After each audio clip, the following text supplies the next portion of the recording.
Good morning students. This is your EVS class and we were doing chapter 1, that is our organ system. In previous video we have done about nervous system, about respiratory system. Today we will do about excretory system. Today we will read about excretory system. See, these are organs of excretory system: kidney, ureters, urinary bladder and urethra. This is urethra. So these are organs that are in excretory system. Now first we will see what is excretion. The elimination of waste from our body is called excretion. मतलब waste को बाहर निकालना, body से बाहर निकालने को excretion बोलते हैं. ठीक है बेटा. तो किडनी, अब हमारा एक्सक्रीटरी सिस्टम कैसे वर्क करता है देख लेते हैं. जो किडनी होती है वो हमारे ब्लड को फिल्टर करती है और ब्लड में से वेस्ट निकालती हैं. और जो ब्लड का वेस्ट होता है वो यूरिन फॉर्म में, किस फॉर्म में जाता है? यूरिन की फॉर्म में. वो यूरेटर से जाता है यूरिनरी ब्लैडर में. यहाँ पे वो इकट्ठा हो जाता है और यहाँ से फिर वो यूरेथ्रा, ये वाली चीज है यूरेथ्रा, ठीक है, ये ट्यूब सी, इससे वो हमारी बॉडी से बाहर निकल जाता है. ठीक है. तो इस तरह हमारा एक्सक्रीटरी सिस्टम वर्क करता है. तो एक्सक्रीटरी सिस्टम क्या करता है? हमारी बॉडी से लिक्विड वेस्ट को बाहर निकालता है. किस वेस्ट को बाहर निकालता है? लिक्विड वेस्ट को. देखो, तो वो बाहर निकाल देता है. स्किन भी हमारी एक्सक्रीटरी ऑर्गन है. कैसे? Because it takes out excess water and salt from our body in the form of sweat. कैसे है कि वो हमारी बॉडी से एक्सेस, मतलब जो ज्यादा पानी और सॉल्ट, नमक होता है, वो हमारी बॉडी से बाहर निकाल देती है स्वेट की फॉर्म में, यानी पसीने की फॉर्म में. और जब हमें पसीना आता है बेटा, गर्मियों में पसीना आता है ना, तो स्किन से निकलता है ना वो, तो वो क्या होता है? वो एक्सेस वाटर और सॉल्ट निकलते हैं हमारी बॉडी से. तो ये भी एक एक्सक्रीटरी ऑर्गन का काम करता है. तो sweat cools the body when our temperature is high.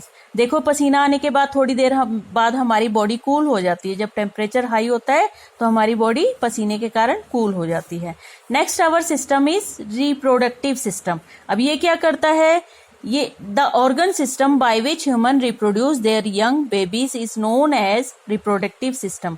मतलब वो ऑर्गन सिस्टम जो यंग बेबीज पैदा करने में, यानी बेबीज पैदा करने में हेल्प करता है, उसे रिप्रोडक्टिव सिस्टम कहते हैं.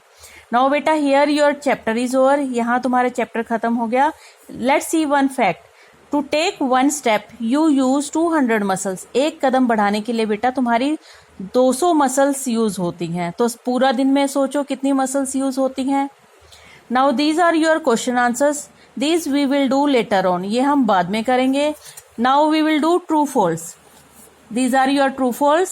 Thus, for your first one is the skull, rib cage and backbone are part of muscular system. जो skull, rib cage और backbone है, ये तुम्हारे muscular system का पार्ट है. muscular system का पार्ट है बेटा? No. ये किस सिस्टम का पार्ट है? skeletal system का. इसीलिए ये क्या है? false. फर्स्ट वन तुम्हारा false है. Next is there are 2 types of blood vessel. Blood vessel 2 type की होती है ना बेटा, जिसमें ब्लड हमारे बॉडी में सर्कुलेट होता है, वो उसे ब्लड वेसल्स कहते हैं. दो तरह की होती हैं, आर्टरीज और veins. So it is true. Second one is true.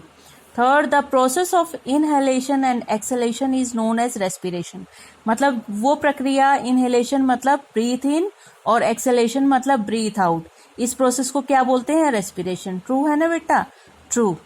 Write down true. Now see the fourth one. The digestive system consists of mouth, wind pipe, stomach and intestine.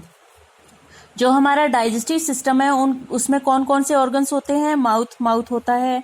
Wind pipe नहीं होती बेटा, इसकी जगह क्या होता है? Food pipe, या उसका दूसरा नाम क्या है? ओइसोफेगस. क्या है? ओइसोफेगस. उसके बाद स्टोमक होती है, इंटेस्टाइन होती है, लेकिन ये नहीं होती, इसीलिए ये फॉल्स है. Fourth one is false. Now बेटा, this is, let us recap. ये तुम्हारा जो चैप्टर तुमने पढ़ा था और जो इम्पोर्टेंट चीजें हैं वो दी हुई है, इसमें चैप्टर से ही दी हुई हैं, तो इसलिए इसको भी रीड कर लेना. Now we will start our work in the notebook. Notebook में स्टार्ट करेंगे and I will show you how you have to start your work. ठीक है बेटा, जैसा मैं भेजूंगी तुम्हें फोटो, उसी फॉर्म में तुम्हें वो वर्क, उसी तरह से वो वर्क स्टार्ट करना है. Thank you. Have a nice day.